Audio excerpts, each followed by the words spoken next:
Halo semuanya, perkenalkan nama saya Novelius Lembarar. Saya adalah mahasiswa Fakultas Ilmu Sosial dan Ilmu Politik, Program Studi Ilmu Komunikasi, Universitas Bung Karno. Dalam kesempatan kali ini, saya akan membahas tentang kontribusi mahasiswa dalam belajar online dan edukasi terhadap halayak publik. Seperti yang kita ketahui bersama bahwa permulaan pandemi COVID-19 adalah di penghujung tahun 2019. Virus tersebut berasal dari Wuhan, Cina. Kemudian masuk dan menyerang Indonesia di awal bulan Maret, yaitu di tanggal 2 di tahun 2020. Terus keadaan tiba-tiba mulai berubah dan semakin mencengangkan akibat banyaknya kasus penularan yang semakin membludak. Kemudian disusul dengan peraturan pemerintah tentang work from home atau bekerja dari rumah, sehingga semua aktivitas di luar rumah dialihkan semua, termasuk perkantoran, sekolah, perkuliahan, dan lain-lain. Namun, oleh karena ini, kegiatan serta banyak orang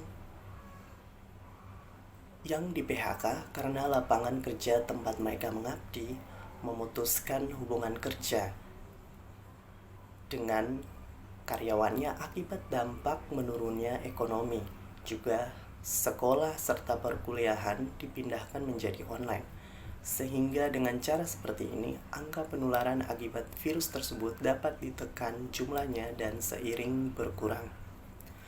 Namun, kembali dengan pokok inti pembahasan, yaitu kontribusi mahasiswa dalam belajar online.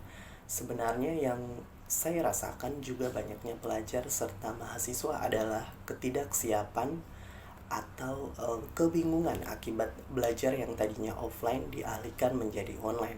Sistem yang digunakan masih dibilang belum familiar terhadap semua orang. Ruang gerak serta tata cara kerjanya harus butuh penyesuaian. Lanjut dengan itu, beberapa pelajar sekolah atau mahasiswa serta orang tua yang protes akibat kurangnya keefektifan dalam belajar online diakibatkan karena keterbatasan ruang gerak aktif para pelajar ketika di offline serta online jauh sekali perbedaan. Juga banyaknya tugas yang diberikan sehingga kebosanan pun terjadi. Contohnya adalah anak-anak sekolah mulai malas mengerjakan PR atau tugas sekolah akibat terlalu banyak diberikan. Juga banyak mahasiswa yang pada saat kuliah di Zoom sering ketiduran, termasuk saya juga sendiri, dan tidak tahu apa yang sedang diajarkan oleh dosen.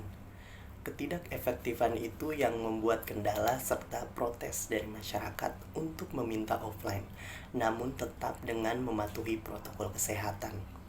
Meskipun seperti itu, pemerintah tetap melihat dari sisi yang tepat agar tidak mengambil langkah yang salah dalam mengambil keputusan. Maka mau tidak mau harus, sekalipun kita bosan, kita sebagai mahasiswa wajib melaksanakannya. Karena itu adalah tanggung jawab kita. Kontribusi nyata apa sebagai mahasiswa selain kewajiban belajar? Apakah ada hal yang lain yang dilakukan dan bermanfaat bagi masyarakat? Untungnya di kampus kita ada namanya UKM atau organisasi. Kebetulan saya sendiri adalah salah satu bagian dari anggotanya, yaitu organisasi atau UKM Pramuka, di mana sekalipun kita disibukkan dengan jam-jam kuliah serta tugas yang menumpuk, kita tetap mencari cara agar ada kegiatan yang kita buat untuk masyarakat sekitarnya. Walaupun kegiatannya tidak dapat dilakukan secara offline, kita dapat membuat secara online, yaitu pernah saya ingat kita membuat tahun kemarin, tahun 2020, kita membuat dari rencana Pramuka UBK, yaitu kegiatan webinar bertema Smart Financial Strategi Milenial di masa pandemi, atau strategi anak muda milenial dalam mengatur keuangannya secara cerdas di masa pandemi. Di situ kita mengundang beberapa narasumber yang profesional dalam memberikan edukasi terhadap semua tamu webinar yang pada saat itu diikuti kurang lebih sekitar 200 orang dari berbagai kampus serta umum.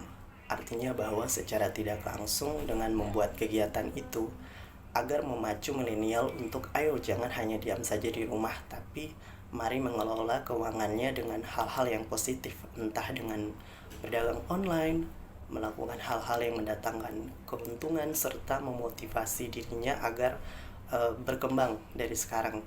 Jadi saya sebagai mahasiswa dalam era pandemi bukan hanya belajar online saja, tetapi turut bersama dengan organisasi kampus melakukan kontribusi dan edukasi publik dengan membuat acara webinar supaya dapat bermanfaat bagi masyarakat di era masa pandemi tersebut. Mungkin itu saja yang dapat saya bahas. Sekian, jika ada salah dan kekurangan kata mohon maaf. Assalamualaikum warahmatullahi wabarakatuh.